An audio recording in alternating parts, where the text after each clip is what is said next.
အသက်ဂုံဝါကိုတက်ကြီးကစီကက်ခါစားယူတီလီမာနာတကွင်ဂုံမကြွနဲ့ကိုနှိတ်ချအမြဲနေလောဘအပူလူမလိုက်နဲ့ကိုထိုက်တာနဲ့ဂျင်းနဲ့လေကိုပေါ်ပြူဖူးသူကျေးစုအထူးတိတက်စေကောင်းကျိုးစင်ပွားမြတ်တရားနာကြမပြတ်ပေအဲ့ဒါမှဗုဒ္ဓဝါဒကပ္ပမင်္ဂလာတွေဒီကဗျာလေးကတော့38ဖြာမင်္ဂလာတရားတော်လေးတွေကဂါရရောဇာဆိုတဲ့ကဗျာလေးဖြစ်ပါတယ်ခင်ဗျာဒီကဗျာလေးရဲ့အတိတ်ပဲဆိုလိုရင်းကိုကျွန်တော်ကိုယ်တိုင်အကျယ်မဖွင့်ဆိုဘဲနဲ့ AI ကိုအကျယ်ဖွင့်ဆိုခိုင်းရပါတယ်ခင်ဗျာဟုတ်ကဲ့ပါမစ္စတာယေကြီးဒီကဗျာလေးရဲ့အဓိပ္ပာယ်ကိုကျွန်တော်နားလေသလောက်အဓိပ္ပာယ်အကျယ်ဖွင့်ဆိုရရင်ဒီအသက်ကုံဝါကိုထက်ကြီးကစီကတ်ခစားယိုသေးလီ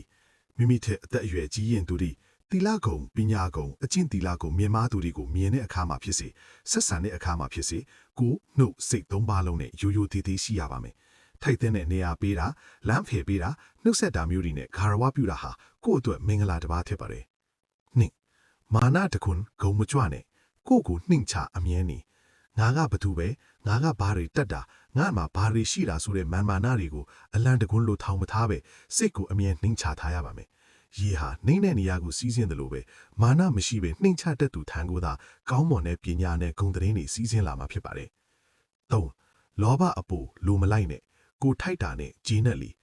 လူဆိုတာလူချင်းတက်မှတ်မှုလောဘနောက်ကိုအဆုံးမရှိလိုက်နေရင်စိတ်ဆင်းရဲမှုတွေပဲတိုးလာပါလိမ့်မယ်မိမိရရှိထားတဲ့အခြေအနေမိမိပိုင်ဆိုင်တဲ့ပစ္စည်းဥစ္စာအပေါ်မှာရောင်ရဲတင်းတိမ်တက်ရပါမယ်။ကိုယ်နဲ့ထိုက်တန်တဲ့လောက်ရတာဟာအကောင်းဆုံးပဲလို့နှလုံးသွင်းနိုင်ရင်စိတ်အေးချမ်းမှုကိုရရှိစေပါတယ်။၄ကိုယ့်ပေါ်ဖြူဖူးသူ့ကျေးဇူးအထူးတည်တက်စေမိဘဇရာတငယ်ချင်းသို့မဟုတ်ဘသူမှဆိုမိမိအပေါ်မှာကောင်းမှုတစ်ခုခုပြုခဲ့ဘူးရင်အဲ့ဒီကျေးဇူးကိုဘယ်တော့မှမမေ့ပါနဲ့။ကျေးဇူးတည်တက်ခြင်းဟာသူတော်ကောင်းတွေရဲ့အမှားသားချက်တလို့အခွင့်အကြုံချင်းကျေးဇူးဆက်နိုင်ကိုကြိုးစားတာဟာမင်္ဂလာရှိတဲ့လုပ်ရဖြစ်ပါတယ်။ငါကောင်းကျိုးဆင့်ပွားမြတ်တရားနာကြားမပြတ်ပေဘဝမှာအမားနဲ့အမှန်ကိုဝေဖန်ပိုက်ချနိုင်ဖို့အတွက်သူတော်ကောင်းတရားတွေကိုအခါအလျော်စွာနာကြားနေရပါမယ်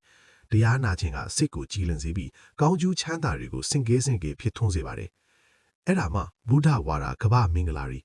ဒီအချက်၅ချက်ကိုလိုက်နာကျင့်ကြံတာဟာမြတ်စွာဘုရားရှင်ဟောကြားတော်မူခဲ့တဲ့တကမ္ဘာလုံးကလက်ခံကျင့်သုံးတိုက်တဲ့စစ်မှန်တဲ့မင်္ဂလာတရားတော်တွေပဲဖြစ်ပါတယ်ဒီကဗျာလေးအတိုင်းနေထိုင်ခြင်းဖြင့်တင့်ရဲ့ဘဝဟာအေးချမ်းသာရပြီးအောင်မြင်မှုတွေနဲ့ပြည့်စုံလာမှာသိချပါတယ်ခင်ဗျာ